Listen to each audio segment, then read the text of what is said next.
6 साल 7 लाख यूनिट्स, काफ़ी सारी जिम्मेदारी और बहुत सारा प्रेशर लेकर नई Hyundai वेन्यू बाजार में आ चुकी है। थोड़े लंबे व्हील बेस, ज़्यादा चौड़ी पहले के मुकाबले और थोड़ी सी और ऊंची हो गई है नई Hyundai वेन्यू। तो क्या ये सारी चीज़ें और लेवल 2 ADAS फीचर भी इसमें जुड़ गया है? ये सारी चीज़ें काफ़ी हैं Hyundai वेन्यू की सेल को बरकरार रखने के लिए, या फिर के लॉन्च के बाद से जो नई चर्चा छिड़ चुकी है कि इसकी जो प्राइसिंग रखी गई है वो बहुत ज़्यादा है, साथ ही इसका लुक बहुत ज़्यादा कुछ लोगों को पसंद नहीं आ रहा है। तो क्या ये सारी बातें जो है Hyundai वेन्यू का सेल का जो नंबर है वो बिगाड़ देगी या नहीं? इन सारे सवालों का जवाब जानेंगे 5 सवालों के जरिए। तो चलिए शुरू करते हैं।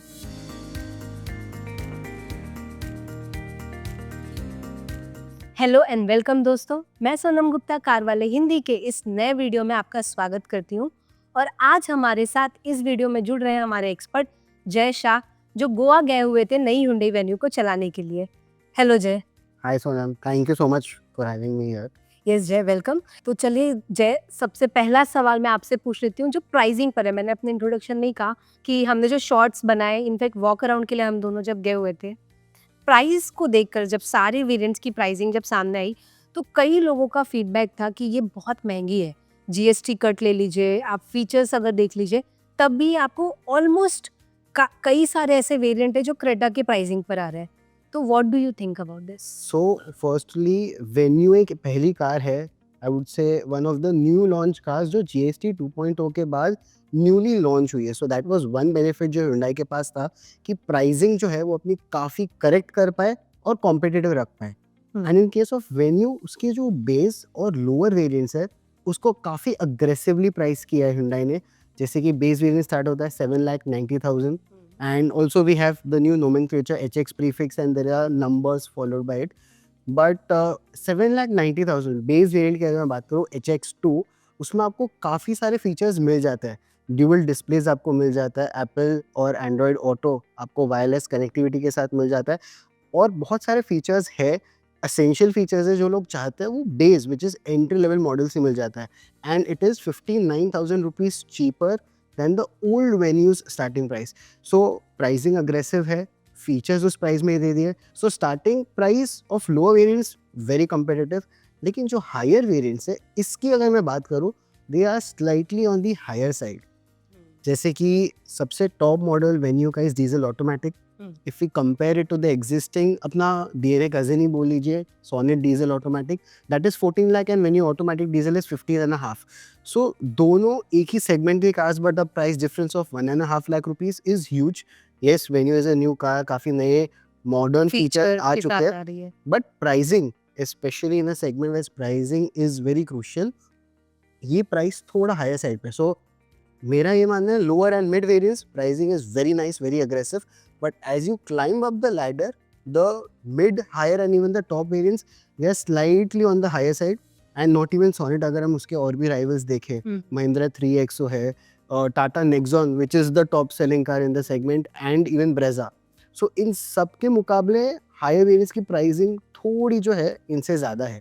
सो that is something which Hyundai could have worked on. जय, मैं इसी में आपको स्टॉप करके ये बोलूँगी कि हम वीडियो के लास्ट में ये बताएंगे कि व्यूअर्स को कौन सा वेरिएंट जो है वो बेस्ट बाय हो सकता है आप लोगों के लिए, ठीक है? तो मैं इससे ही दूसरे सवाल पर जाना चाहती हूँ कि हमने रील डाले थे और शॉर्ट्स भी हमने वेन्यू के लॉन्च पर जब डाले थे, तो आप में से कईयों ने कहा कि ये सामने से देखने में तो एक्स्ट्रा लग रही है, पीछे से ब्रेजा लग रही है और प्राइसिंग जो है इसकी क्रेटा वाली है। 200 भी कुछ लोगों ने बताया, साइड से कट्स एंड क्रीजेस से Hyundai 200 भी लग जाती है। मतलब लुक को लेकर आई थिंक बहुत सारा एक पर्सपेक्टिव है, पोलराइजिंग हो गया एक्चुअली इसका जो नया डिजाइन है। पर्सनली आपको कैसे लगा इसका look? Personally I loved the rear profile of the car.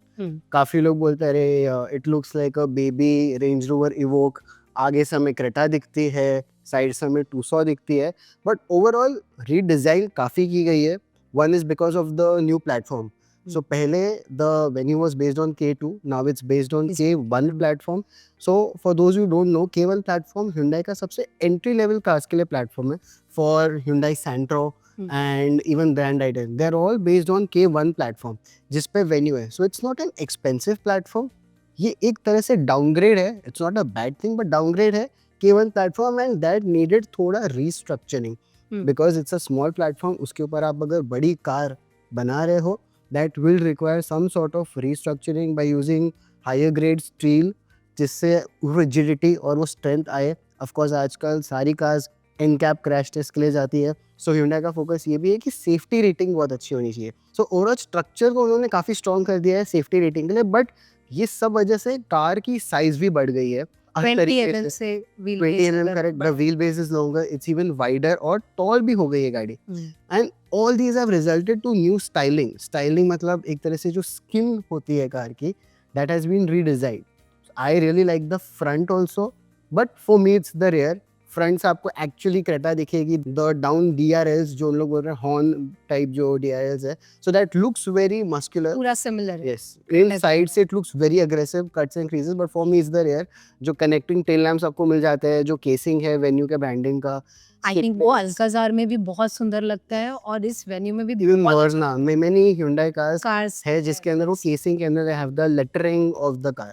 So for me it's the rear profile और overall काफी it gives a appeal of a bigger car than what it actually is, which in our market is good क्योंकि लोगों को पसंद है अपनी car जो visually appealing लगे, बड़ी लगे.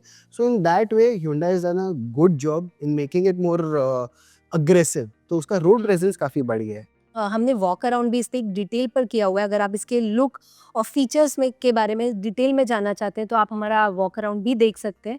उसमें भी हमने जो है यही कहा था कि इससे थोड़ा सा अप पोजीशन पे लाया गया. मतलब आप इस पे जैसे कोई कमांडिंग पोजीशन जो होती है, Yes, साथ ही रोड प्रेजेंस जो है वो पूरा एसयूवी वाला जो फील है वो लाने की कोशिश की गई है. definitely. बट जैसा जय ने कहा कि मुझे लगता है कि ये वही है कि ये सारी चीज़ों का कॉम्बिनेशन लग रहा है, इसलिए लुक को लेकर थोड़ा सा सवाल उठ रहे हैं. इसमें कुछ यूनिक एक वेन्यू का यूनिक एलिमेंट जो है वो शायद नज़र नहीं आ रहा है लोगों को. May be this is the possibility. And first जो हम क्वेश्चन प्राइस पे भी डिस्कस कर रहे थे, जो लोग कह रहे हैं कि क्रेटा की प्राइसिंग के साथ जा रही है, मुझे लगता है जय एक्सपेक्टेशन लोगों की हाई हो गई थी जीएसटी को लेकर. Yes. लोगों को लगा था कि जीएसटी आ गया है तो अब प्राइस बहुत ही कम होगा, बहुत ही सस्ती में मिल जाएगी वेन्यू. लेकिन लोग ये भूल गए कि इसमें आपको लेवल 2 एडएस फीचर्स और बहुत सारी नई चीज़ें जो पहले नहीं मिल रही थी वो अब मिल रही हैं. राइट. तो आई थिंक वो प्राइसिंग भी एक ऐसा टॉपिक है जो थोड़ा सा डिबेटेबल है. Very much debatable, but again what you get आपको फीचर्स कितने मिल रहे हैं उस प्राइस में that has to be compared. And लोग कंपेयर तो कर रहे हैं उसको क्रेटा के साथ. हम भी करेंगे जय. वीडियो के एंड में हम आपको बताएंगे कि क्रेटा का कौन सा वेरिएंट है जो आप अपनी वेन्यू की जगह ले सकते हैं. सो जय, आपसे तीसरा सवाल है जिसके लिए आप गोवा गए हुए थे, उसी पर बेस्ड है. आपने पुरानी वेन्यू भी चलाई हुई है, नई वेन्यू आपने चलाई. ऐसे तो कोई इसके इंजन में या ड्राइव मोड्स में कोई खास बदलाव नहीं किया गया है, लेकिन क्या फ़र्क है दोनों के ड्राइव एक्सपीरियंस में? So diesel and automatic gearbox that was something new और हमने वही कार जो है वो गोवा में चलाई. So first of all a big step up in ride quality. पहले जो आपको हल्की सी बम्पी लगती थी जब आप 50-60 या थोड़े ज़्यादा स्पीड में पॉट होल्स में जाते थे, दैट हैज़ इम्प्रूव्ड सिग्निफिकेंटली. और जब हमने वहाँ पे Hyundai के ऑफिशियल्स R&D टीम से बात की, दे सेड सिग्निफिकेंट चेंजेस किए हैं end of course that also reflected जब हमने कार वहाँ पर चलाई. सो राइड क्वालिटी काफ़ी बेटर हो गई. अगर आप स्लो स्पीड्स हो, ख़राब रोड चला रहे हो, इट्स वेरी एब्जॉर्बेंट. आपको बिल्कुल भी अनसेटलिंग है या बैक पेन हो रहा है, शोर आ रहा है आवाज़ में, it's not uncomfortable at all. So low speed ride has improved. High speed stability that has also improved. अगर आप हाईवे पे हो 100 प्लस कर रहे हो, of course with in the speed limits, that will also make the car feel बहुत ही ज़्यादा कॉन्फिडेंट, प्लांटेड. सो दोनों कंडीशंस आप ट्रैफिक में ले जाइए, हाईवे में लेके जाइए, both have improved significantly. Hyundai ने ये भी कहा है कि NVH लेवल्स में उन्होंने चेंजेस किए. उन्होंने और ज़्यादा डैम्पिंग शीट्स ऐड किए हैं which has improved NVH levels. Since we drove it in Goa, roads जो है वो नॉर्मल थे, बट हमें फिर भी थोड़ा रोड नॉइज आ रहा था अंदर even at slow speeds 50-60. That also came inside the cabin. It was filtered inside the cabin, but उतना भी नहीं था कि आपका ध्यान कॉन्स्टेंटली वहाँ रहे. So one, ride quality has improved a lot. Diesel automatic combo और भी Hyundai किया कार्स में आपको देखने मिल जाएगा, जैसे कि सोनेट्स है, कैरियंस है, सेल्टॉस है. तो one very typical characteristic about this diesel automatic combo is that it's not very fuel efficient. हम ये सोचते हैं कि तो आज क्योंकि फ्यूल एफिशिएंसी कैसी थी टॉर्क कन्वर्टर के साथ? तो Hyundai कहता है मैनुअल का जो है वो claimed efficiency is 20.99 kmpl and for diesel automatic it is 17.9. So of course manual that was always there, Venue में मिलता ही था. It is a very fuel efficient power train. आप सिटी में हो, हाईवे में हो, आपको एफिशिएंसी बहुत अच्छी मिलेगी. लेकिन जो डीजल ऑटोमेटिक है क्लेम भी उनका कम है. एंड रियल वर्ल्ड में हमने कार वाले में बहुत ज़्यादा टेस्टिंग किया है in real world conditions of Syros, Sonet, and they have all shown कि इसका जो real world efficiency despite diesel होने के बावजूद is not very high.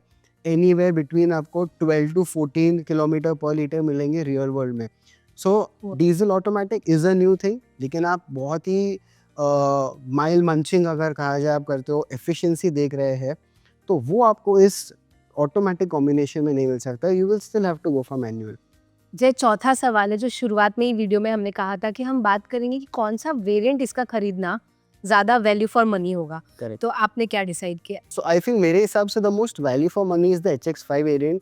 Mainly because ये HX5 वेरिएंट आपको सभी पावर ट्रेन्स में मिल जाते हैं. हमने जो बताया 2 पेट्रोल और 1 डीजल, सारे पावर ट्रेन्स आपको इसमें मिल जाते हैं. And secondly HX5 is also decently specced. आपको बहुत सारे फीचर्स मिल जाते हैं. इंफोटेनमेंट है, ड्यूअल टोन इंटीरियर थीम है, सनरूफ आ जाता है. So all these things are included in HX5 variant, makes it very value for money. आपको जो हायर वेरिएंट्स है HX8, 10, लेवल 2 ADAS, ऐसे सारे फीचर्स नहीं चाहिए. सो HX5 बहुत ही ज़्यादा प्रॉपर फिट है, बहुत ही ज़्यादा वैल्यू फॉर मनी है. इवन इफ आप इक्विवेलेंट वेरिएंट्स को कंपेयर कीजिए विथ किया सोनेट है, Tata Nexon, even Mahindra XUV 3XO, you will find that there will be some features which are good and more in Venue, और किसी और में दूसरी कार बेटर होगी of course. But HX5 is the variant if you are on a budget. अगर आपको ज़्यादा spend नहीं करना है बट स्टिल वेन्यू बहुत ज़्यादा पसंद है, then HX5 is the variant according to me. तो आपकी चॉइस को जो मैं थोड़ा डिफिकल्ट बनाना चाहती हूँ, ये आपने वेन्यू के बीच ही सिलेक्शन कर लिया, लेकिन कई सारे लोग कमेंट कर रहे हैं कि इसको क्रेटा से कंपेयर करें अगर. करेक्ट. क्योंकि जैसा आप प्राइसिंग जब आप देखते हो, आप अगर क्रेटा का कोई मिड वेरिएंट ले लो, आप चलो पेट्रोल गियर बॉक्स ले लेते हैं, पेट्रोल फ्यूल ऑप्शन ले लेते हैं और गियर बॉक्स भी ऑटोमेटिक ले लेते हैं, तो आई थिंक क्रेटा का EX वेरिएंट आपके यस. इसी रेंज में आता है जो आपका वेन्यू का टॉपिश वेरिएंट होगा. अगर हम HX8 ले लें जो पेट्रोल में आती है, Second to top. Second, yes. So उसको एक बार कंपेयर कर ले और देखिए कि क्या वैल्यू फॉर मनी बनता है. So roughly, if I'm not wrong, in fact, you तो भाई guys should. इसके लिए करेक्ट होने के लिए हम कार वाले की वेबसाइट पे हमारे Good ऐप idea. पर ही इसे कंपेयर कर सकते हैं. तो हम कंपैरिजन देख लेते हैं, आपके स्क्रीन पर दिखाई दे जाएगा वो कंपैरिजन. तो शुरुआत करते हैं जय, क्रेटा EXO में क्या क्या फीचर मिलता है, कॉमन फीचर्स क्या हैं इन दोनों के, वो शुरू कर लेते हैं. तो मेरे ख्याल से आपको HX8 में आपको 1 लीटर टर्बो पेट्रोल मिलता है, इसमें आपको 1.5 लीटर आपको NA मिल रहा है, लेकिन एक अच्छा 1.5 लीटर थोड़ा ज़्यादा कैपेसिटी वाला इंजेक्शन मिल रहा है. Yes. फ़र्क ये है कि उसमें आपको 7 स्पीड, वेन्यू में DCT गियर बॉक्स मिल रहा था, इसमें आपको 6 स्पीड CVT मिल रहा है. Both gearbox अपने आप में अच्छे हैं. DCT भी बिल्कुल. slightly better, more refined, more smooth. But CVT is also good. अगर आप daily commute के लिए चाहते हैं, then that is also good enough. दोनों में सनरूफ मिल रहा है. इनफैक्ट वेन्यू में आपको सिंगल पेन मिल रहा है और क्रेटा में आपको Panoramic. मिल रहा है. ठीक है, अब सेफ्टी फीचर्स पर आ जाते हैं. जो सेफ्टी फीचर्स में क्या हाल है? So काफ़ी नेक टू नेक है. एंड दोनों में of course as standard 6 airbags आपको मिल जाएंगे. एंड ADAS जो है वो अभी भी आपको वेन्यू में नहीं मिलता. आपको एक और वेरिएंट ऊपर जाना होगा, HX10. तो जिसके लिए आप वेन्यू खरीदने जा रहे थे, वो चीज़ आपको HX8 में नहीं मिलती है. And otherwise very neck to neck. दोनों में आपको टायर प्रेशर मिल जाता है. साथ में आपको cruise control, keyless start stop, drive and terrain modes, ये सब कुछ सिर्फ वेन्यू में मिल रहा है. तो ये कुछ ऐसे फीचर्स हैं जो थोड़ा पोलराइजिंग हो सकते हैं कुछ लोगों के लिए. करेक्ट.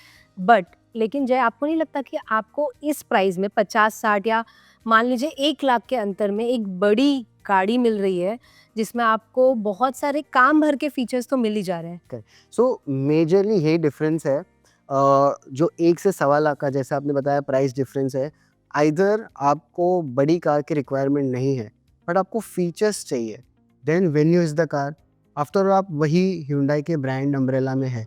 सो आप कोई भी गाड़ी खरीद लीजिए, आपको क्वालिटी लेवल्स, चलाने में जो एक्चुअल में फील है, एफिशिएंसी है और हर तरीके की usability, that is going to remain the same. So अगर आपको बड़ी कार नहीं चाहिए लेकिन फीचर्स चाहिए, Venue is a very good choice.